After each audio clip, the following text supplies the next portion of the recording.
ಮುಗ್ದಲ್ಲಿರೋ ಕಳೆನೇ ಹೊರಟೋಗ್ಬಿಟ್ಟಿದೆ. ನಿಮ್ಮ secret ಪ್ಲ್ಯಾನಿಂದ hurt ಮಾಡೋಕ್ಕಾಗಿಲ್ಲ ಅಂತ ಬೇಜಾರಾಗ್ತಿದ್ಯಾ?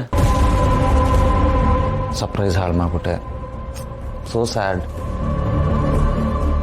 ಬೇಡ ಕರ್ಣ, ನನ್ನ ಕೆಣಕ್ ಬೇಡ. ಯಾರನ್ನ ಕೆಣಕ್ತಾ ಇರೋದು? ಇನ್ನೊಬ್ಬರ ಜೀವನದ ಜೊತೆ ಆಟಾಡಬೇಡಿ ಅಂತ ತುಂಬ ಸಲ ಹೇಳಿದ್ದೀನಿ. ನೀವು ಹೇಳ್ದಷ್ಟು ಜಾಸ್ತಿ ಮಾಡ್ತಾನೆ ಇದ್ದೀರಲ್ವಾ? ಏನೇ ಆದರೂ ಬದಲಾಗಲ್ಲ ಅನ್ನೋ ಹುಚ್ಚುತನ ಯಾಕೆ? ನಿಧಿನ ಕೇಳದೆ ಅವ್ರ ಮದುವೆ ಬಗ್ಗೆ ಡಿಸೈಡ್ ಮಾಡೋಕ್ಕೆ ನಿಮ್ಗೆ ಅಧಿಕಾರ ಕೊಟ್ಟಿದ್ಯಾರು? ಇದು ನನ್ನ ನಿರ್ಧಾರ ಅಷ್ಟೇ. ಒಂದು ವಿಷಯ ನೆನಪಿರಲಿ, ನೀವು ಹೆಸರಿಗಷ್ಟೇ ನನ್ನಪ್ಪ, ರಕ್ತ ಹಂಚ್ಕೊಂಡಿಲ್ಲ. ಇದು ನಾನಲ್ಲ. ಇಷ್ಟು ವರ್ಷ ಪ್ರತಿ ಕ್ಷಣ ಪ್ರತಿ ದಿನ ನೀವೇ ಹೇಳ್ತಾ ಬಂದಿದ್ದೀರಾ. ಈಗ ಇದನ್ನು ಮತ್ತೆ ನಾನು ಜ್ಞಾಪಿಸ್ಬೇಕಾಗತ್ತೆ. ನನ್ನ ಮತ್ತೆ ನಿಧಿ ಲೈಫ್ನ ಕಂಟ್ರೋಲ್ ಮಾಡೋಕ್ಕೆ ಬಂದರೆ ಪರಿಣಾಮ ನೆಟ್ಟಗಿರಲ್ಲ. ಓ, ನನಗೆ ಧಮ್ಕಿನ? ದೊಡ್ಡ ಸಾಚ ಥರ ಮಾತಾಡ್ತಾ ಇದೆಯಲ್ಲ. ನಿನ್ನ ಸತ್ಯನ ಮನೆಯವ್ರಿಗೆಲ್ಲ ಹೇಳ. ಆಗ ನಿನ್ನ ಅವಸ್ಥೆ ಹೇಗಿರುತ್ತೆ ಗೊತ್ತಾ? ಯಾವ ಸತ್ಯ? ನೀವು ತೇಜಸ್ ಕಿಡ್ನಾಪ್ ಮಾಡಿಸಿರೋ ಸತ್ಯನಾ?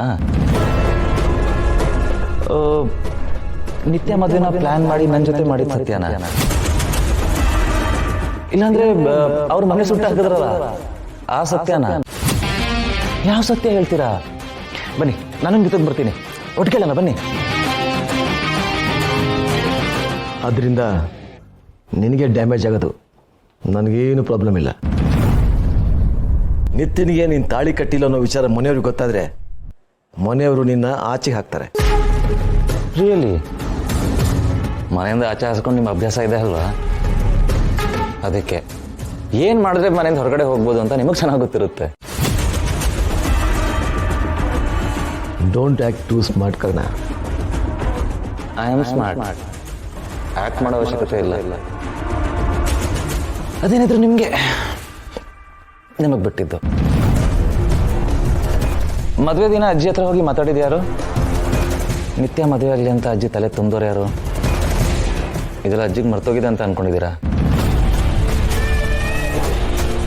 ಆದರೆ ಅಷ್ಟೆಲ್ಲ ಸತ್ಯಸಂಧ ನೀನಾಗಿದ್ದಿದ್ರೆ ಅವತ್ತು ಯಾಕೆ ಸುಮ್ಮನಿದ್ಯಪ್ಪ? ಮನೆಯ ಮುಂದೆ ಯಾಕೆ ಹೇಳಲಿಲ್ಲ? ಆ್ಯಕ್ಚುಲಿ ಏನು ಗೊತ್ತಾ, ಸತ್ಯ ಗೊತ್ತಾದರೆ ಮನೆಯಿಂದ ನೀವು ಹೊರಗಡೆ ಹೋಗ್ತೀರಾ. ನನಗಂತೂ ಕೆಲಸ ಸುಲಭ ಆಯಿತು ಬಿಡಿ.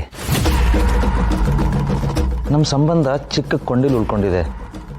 ಅದನ್ನು ನೀವು ಯಾವಾಗಲೂ ಕಟ್ ಮಾಡಿರ್ಬೋದು, ಆದರೆ ನಾನು ಹಾಗೆ ಮಾಡಿಲ್ಲ.